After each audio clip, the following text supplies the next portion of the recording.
سلام دوستان، امروز میخوایم بریم ساخت یک پنل به کانال دانستنی های روز. خوش اومدید. امروز میخوایم بریم یک پنل بسازیم از چند تا LED همون رو به صورت سری به هم اتصال میدیم. LED ها زرد باشه خوبه، قرمز هم خوبه. بعد همه اینا رو سری حدوداً 15 تا LED میخوایم یا 12 تا 15 تا فرقی نداره، ولی بهترینه یا 15 یا 20 تا باشه. الان داریم همه LED ها رو میچسبونیم برای که خوب باشه. تا اینجا ویدیو اومدی لایک نزدی، لام نزدی لایک بزن. بریم ادامه ویدیو. میریم اینا رو تست میکنیم ببینیم همشون سالمن نه یکیشون خرابه.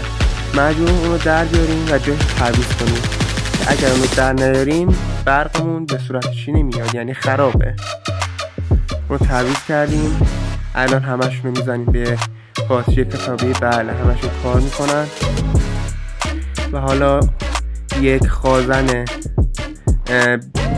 50 ولت 2 میگی فارایت میاریم و به جایی که میخواییم باتری وصل کردیم، باتری کتابی اونجا میچسبونیم و حالا اندازه میگیریم.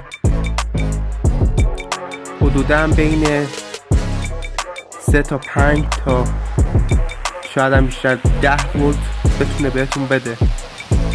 الان حدودا 4 ولت رو داده،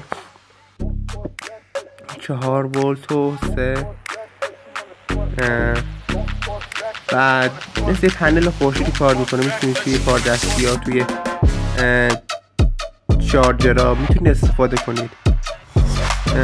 بعدن حدودا 5 ولت خود من که امتحان کردم حدودا 5 ولت بهم میده.